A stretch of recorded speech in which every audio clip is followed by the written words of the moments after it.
are with episode 2 of the NES Chronicles, and today we're going to tackle 1942.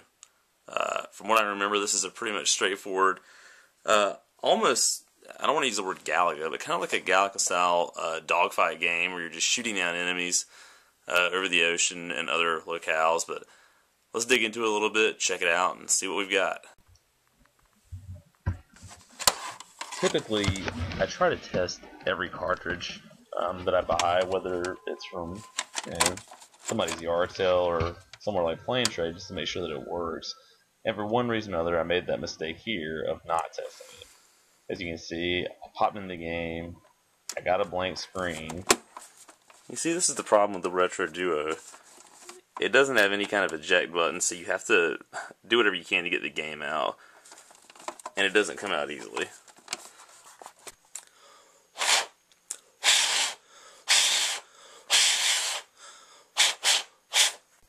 Alright, we're making progress. I see pixels. I see unidentifiable shapes. Everything looks good to me.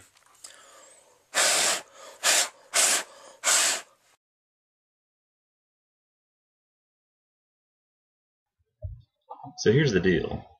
I could get neither 1942 or its sequel, 1943, to work. After a little bit of research, I figured out what I'm going to have to do is get one of the specialty safety bit removers for the cartridge so I can take it apart and use either some sort of alcohol or a pencil eraser, which is going to be interesting to clean these things up. But no wonder they won't work. This one is actually in pretty good shape if you look at it. If you look at the inside of the cart, a little dusty, but I actually used some compressed air in addition to all of the blowing to try and get it going, but all I got was a couple of pixels here and there, so nothing really to work with at all. But if you take a look at this copy of 1943, this is really kind of shameful. If you look at it, it essentially looks like something that Banksy took and used as a piece of art. It's got graffiti all over it, and I can't remember if I'd gotten this off of Amazon or eBay or whatever else. But it's a little disappointing that neither of these are working. And so the only option I've got right now is to try and clean them up a little bit later and come back to them. However, a game that's next on our list that I do have that works is a little nugget called 3D WorldRunner. You may or may not have heard of this, but it's basically a game that tries to simulate three-dimensional progression in very much the same way that the Sonic the Hedgehog games try to do that with the special bonus levels that appeared in games like Sonic 3, so on and so forth. So they're running and things are sort of shifting at you at a different perspective to make it like it's going forward. So we'll play this for a little while, see if we can get done with it. But if I'm encountering problems, I've got a little ace up my sleeve that I'm going to pull out as needed. So anyway, let's see what we can do with this. So one of the things that you'll notice right off the bat about this game is it's got sort of a Matrix feel to it. It's asking you to free your mind, essentially. As you'll see here in just a second, you're running along and having to jump over what would otherwise be, unbridgeable gaps in this sort of futuristic checkerboard world that has a giant tree in the background. And as you progress through the different levels, different types of obstacles that pop up, such as pillars of fire. Maybe just throwing some biblical references in there. Little green blobs that shoot out everywhere, and you noticed here a second ago that little pipes are kind of sticking up. So I'm not necessarily sure if that's a reference to Super Mario Brothers at all. But again, the whole thing is kind of futuristic, and it reminds me of something like, I don't know, The Running Man. And that it seems like this person is caught in some sort of virtual reality simulation, perhaps. Either that, or this is sort of a blend of what we see in the world of Tron, in that it is a computer simulation, right? Or it's kind of like Avatar, and we're on an entirely different planet altogether, and the gravity is much lower. Thus, we can hop over these really wide gaps that are otherwise again, impossible to cover. Okay, so at this point, I keep dying in this game. I can't really seem to get anywhere. But there's something that I ordered just a few days ago that I've been really itching to use, and this is the perfect opportunity to do so. and it's going to give me the chance to actually finish this game and to see how much more there is to it.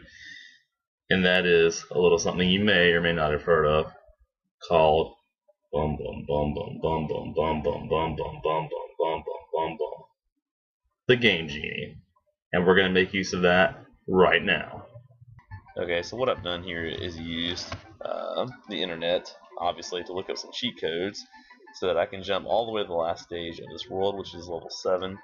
And again, I referenced Mario earlier, but there seems to be some connections here, and that in Mario, I believe there are 8 worlds, right? By common knowledge, and here we've got 7. So, but again, notice the background. It's made up of fallen tasting. That's right, stars and giant diamonds or spearheads that are penetrating the ground. So again, it's kind of futuristic and weird. But of course, the first thing you notice about this final level is the fact that you're moving way faster than you were earlier in the game. But the basic premise is still the same.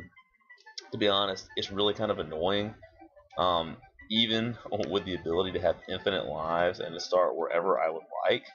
Unfortunately, Game Genie doesn't let you do both at one time. But again, with enough patience and enough,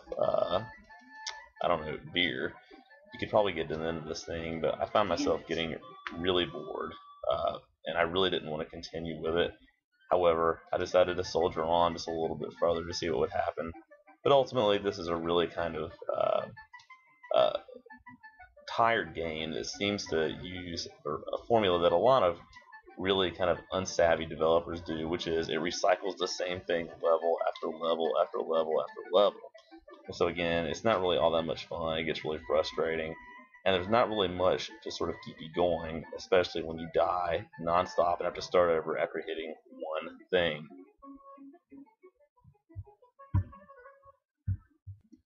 So that brings us to the end of 3D WorldRunner, and I think I made my opinion pretty clear on this. It's a really boring game that even with the Game Genie is really hard to get through. So I'm really going to give this 1 star out of 5.